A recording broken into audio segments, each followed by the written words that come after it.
Life is full of mysteries. Join me as I explore them on this next episode.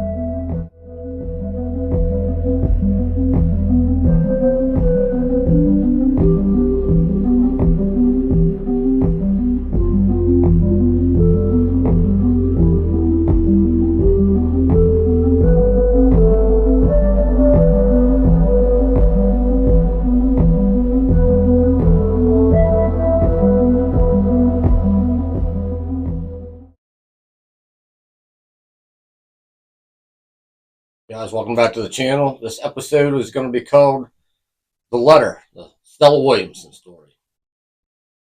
But before we can get into the story, we have to go back. Go back to 1864, where Bessie Eckley was born in Summitville, PA, which is also now known as Crescent, PA. Alfred Williamson was born in 1859. Bessie and Alfred ended up getting married, and they have 3 children: Arthur, Howard, and Stella. They lived at 310 Forest Street in Blitzen. Now, Bessie also had a brother named Dr. Harry Eckley. He was a dentist or an oral surgeon. Bessie actually owned a home. She paid $250 back in 1908 for 2 lots. And rumor has it Alfred built the home, but there's no proof that Alfred did build the home, from what I was able to find. Now, Bessie did own the home, and she ruled that home with an iron fist. Alfred was known to be a quiet but yet pleasant man. But Bessie not so much, because the neighbors recalled Bessie being pretty strict and nasty. Go to hell 3 times a week Catholic, although that wasn't her religion. And she would repent her whole life on the 7th day, quote unquote. Bessie kept a tight rein on Stella. Stella was pretty much a homebody. Okay. Bessie ruled the roost, and she had the deed to their home, like I said, exclusively in her name. Bessie would also keep track of all the unwed mothers in town and count the month a man and a woman had been married before they had their baby. People say that they would cross the street just to avoid Bessie. So she wasn't very popular.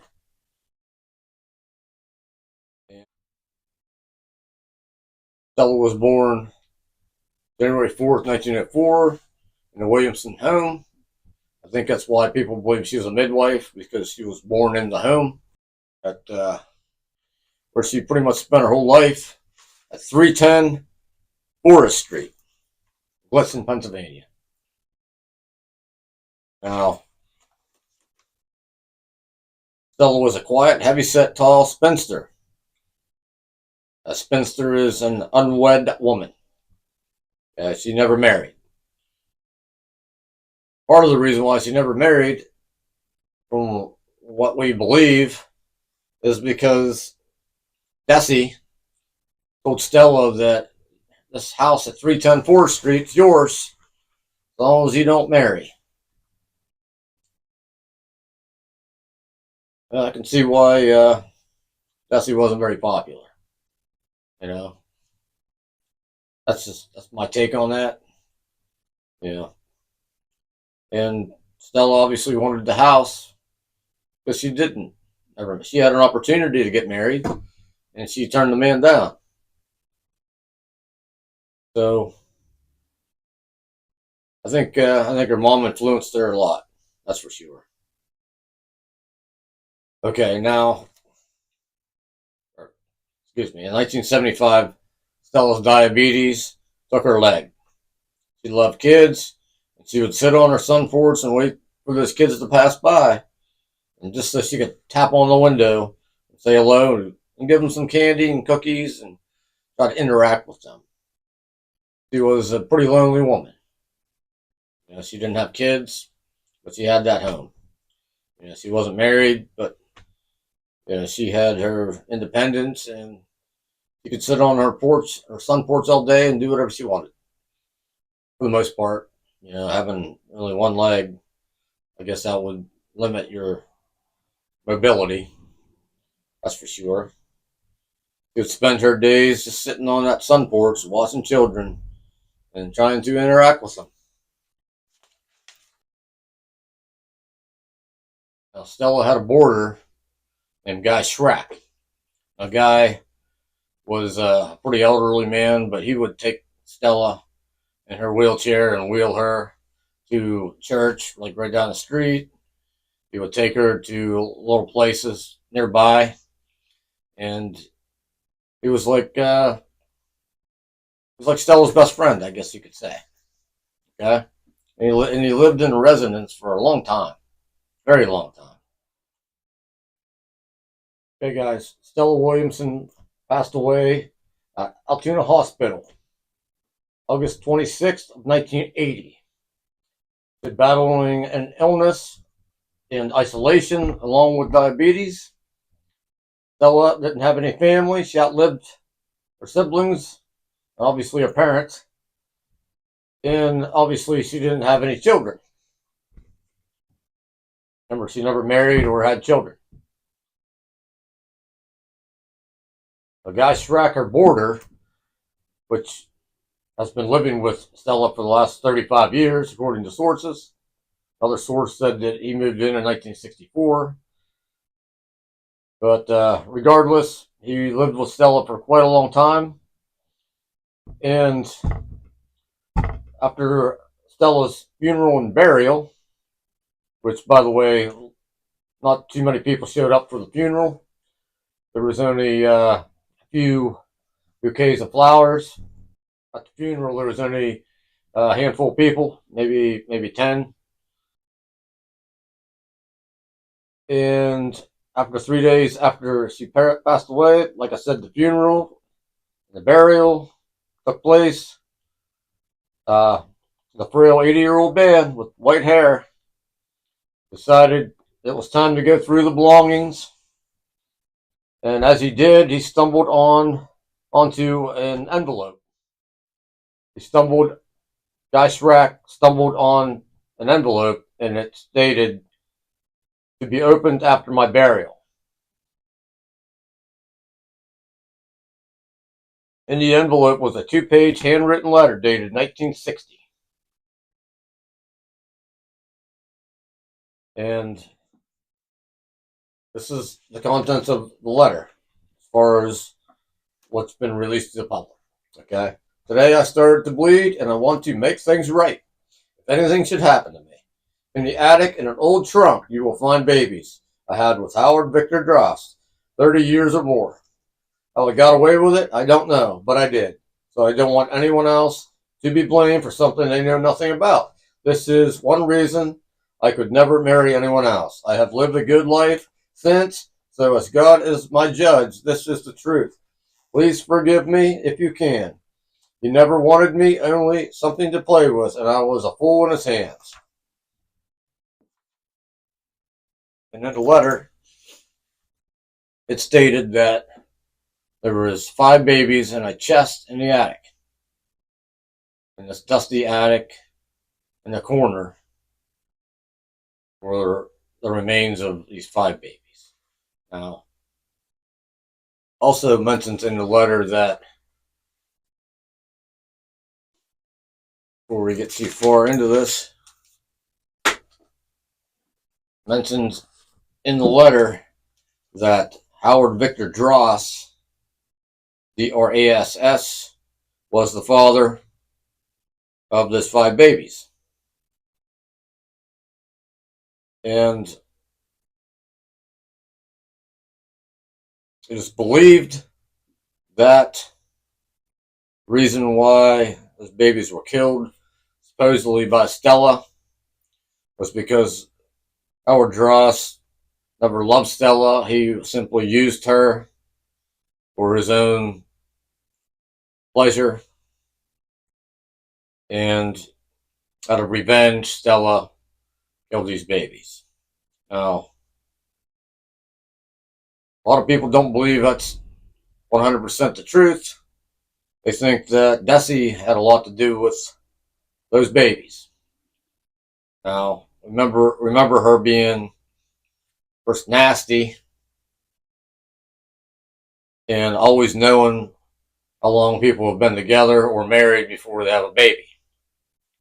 So you take that information and throw it into Stella's case with these babies, because remember, Stella wasn't married.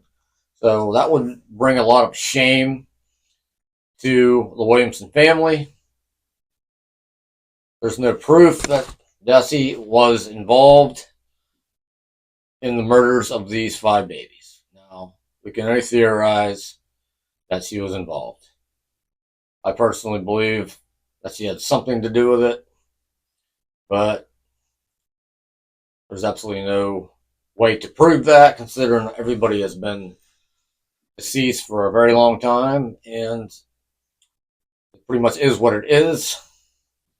Fortunately, there won't be any justice in this case, unfortunately, for those 5 babies. Now, there's more information. Well, the irony in this statement, in this letter, is the first baby was born around 1923. Okay, and we have a contradiction here, because to say that I don't want anyone else to be blamed for something they know nothing about. Okay, Alfred died in 1930, 7 years after the first baby was born, and Desi died in 1942. So we're talking almost 20 years, 19 years to be exact, when Desi passed away. And they all lived in the same home. And if you guys know anything about babies, they're not quiet. So for them to not know that these babies were born in the home, and after a period of time they vanished and nobody knew anything about it, I find that very hard to believe. I do believe that the Williamson family knew all about the babies and they kept it a secret. But anyway,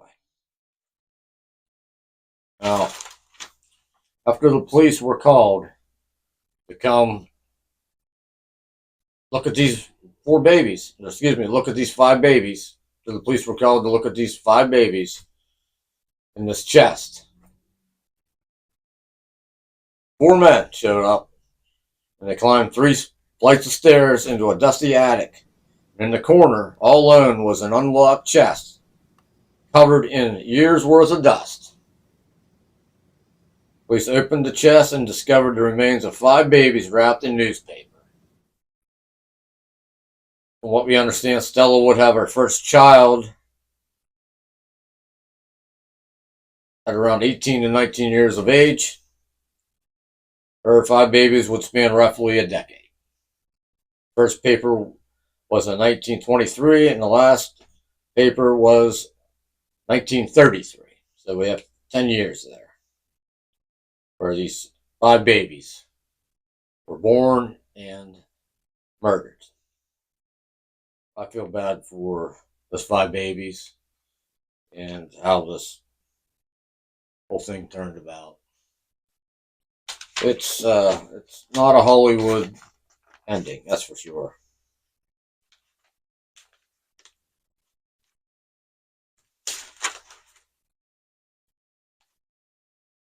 Now, after the police read the letter, they decided to visit Howard Dross, but Howard couldn't speak, hear, or write. He was senile and paralyzed from a stroke.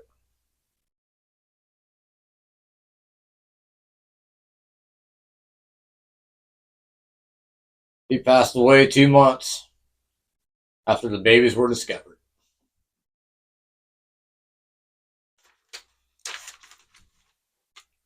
Now, the troopers initially took the chest to Johnstown, Johnstown Memorial Hospital, some 30 miles away. The hospital's chief pathologist, Dr. Sidney Goldblatt, x-rayed the bundles of babies and determined that 4 babies were full term and 1 baby may have been 8 months old.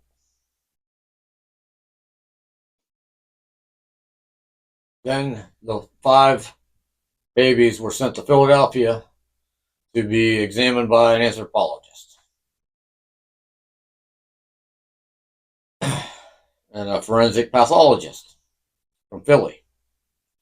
Now, Mr. Dr. Fillinger, or I'll just call him Dr. Fillinger, examined the 5 babies along with Milton Krugman, Dr. Milton Krugman, the anthropologist. Dr. Fillinger asked for permission to keep, and he was rejected. He was told no, return the babies so they can be properly buried. Well, we find out that Dr. Fillinger indeed did not return all the babies, and that 3 of the babies were buried, and 2 ended up at the Bitter Museum. And at this museum, after an audit that took place several years after the babies ended up there, we found out that Dr. Fillinger actually donated the skulls to this museum in 1999.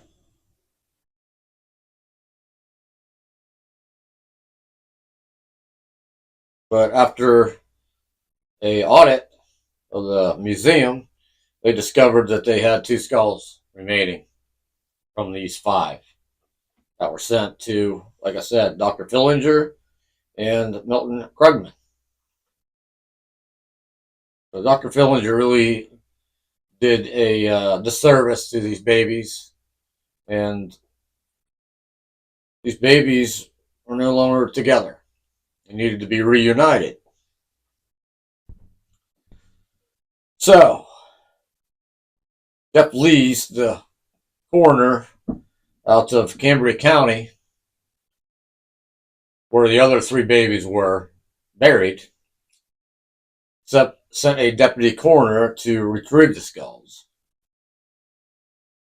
and bring the skulls back to Cambria County so they can be reunited with the other skulls, the other babies.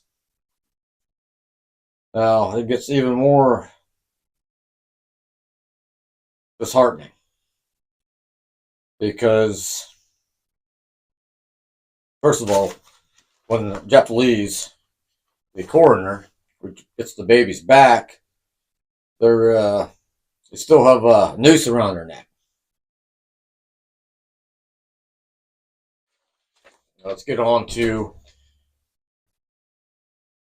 Jeff Lees. Coroner Jeff Lees stated that forensic pathologist Herbert Fillinger, also known as Homicide Hal, who was highly respected by his peers, kept the skulls without authorization. Dr. Fillinger asked to keep the skulls, and that request was denied, yet he unknowingly kept them for his own personal needs.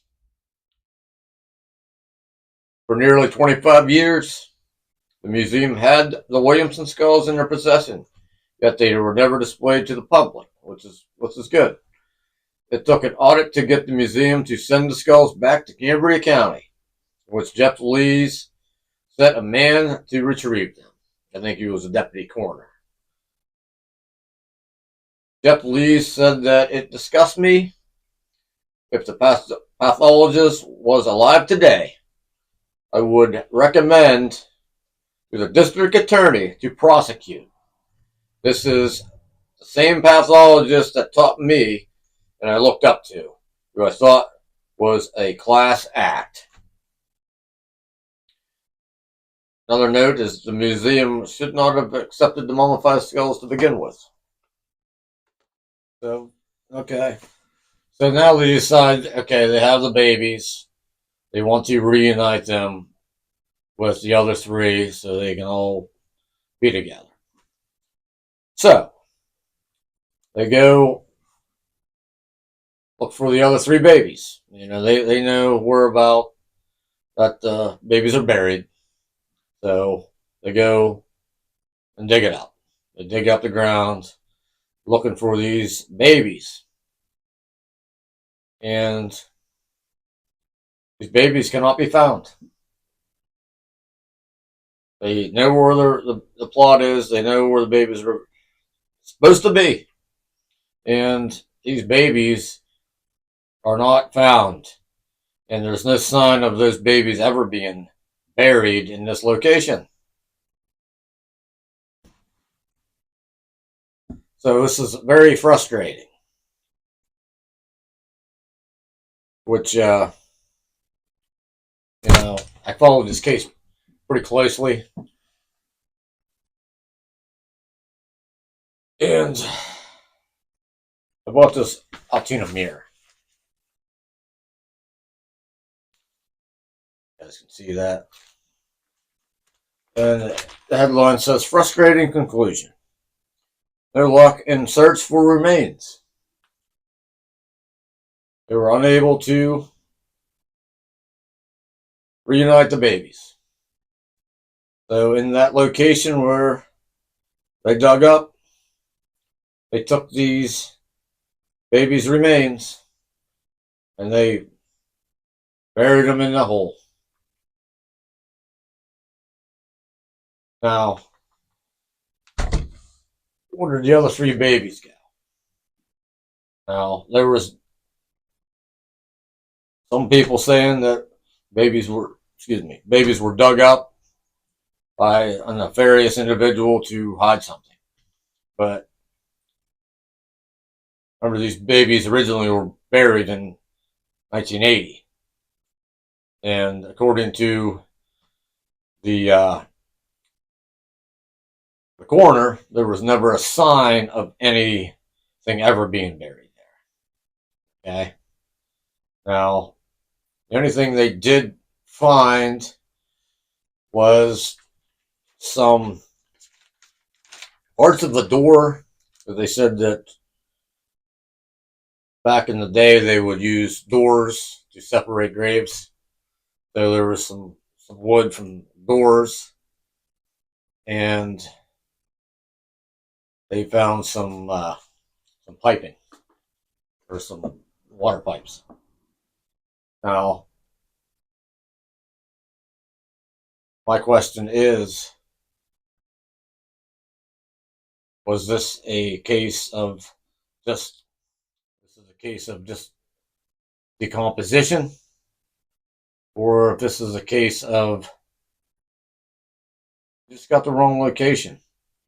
Somehow you just didn't dig in the right place. Now,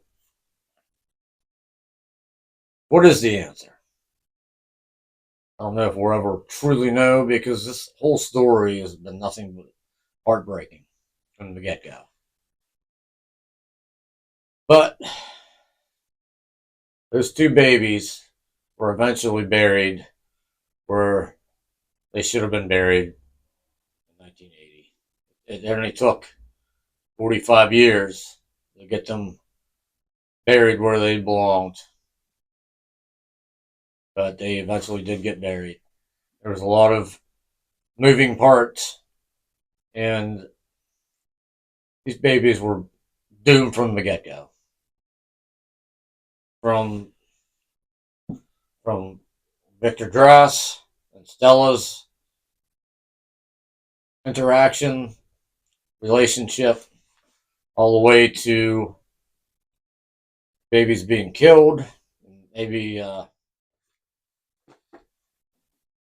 from Desi's part, that she owned the home and she ruled with an iron fist, and whatever happened in that home, come to find out that Howard Victor Dross was a married man. So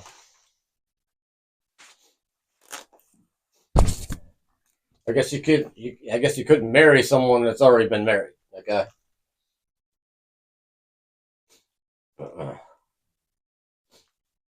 Anyway, that's neither here nor there.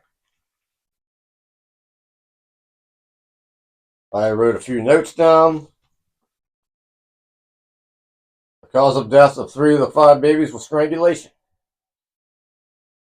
The cause of death for 3 of the 5 babies was strangulation. The noose-like cloth remained with the decomposing babies.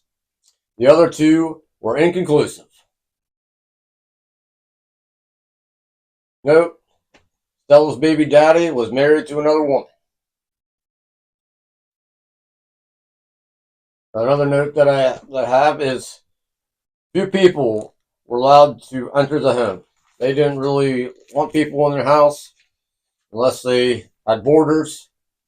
That was a motive to allow people into the home. And Guy Schreck's family was allowed to visit. But it wasn't very often that it took place. Okay. Now,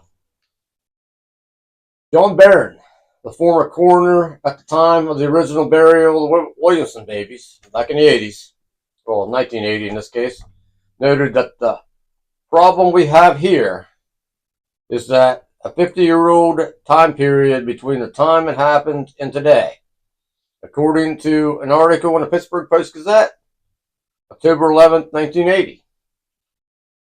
He says, it's going to remain a mystery. Unfortunately, there are some things that we'd all like to know, but they are all buried with the people. John Barron sees the letter as a confession that the children were hers, but not that she killed them. That home has served many boarders over the years. There were a couple players in the home when the infants died. Her mother, the boyfriend. It's frustrating because there's so many questions that we wanted to ask, but we couldn't because there was no one to answer them. All we were left with was the babies and a letter. This is the letter. Stella Williamson story. Till next time, guys.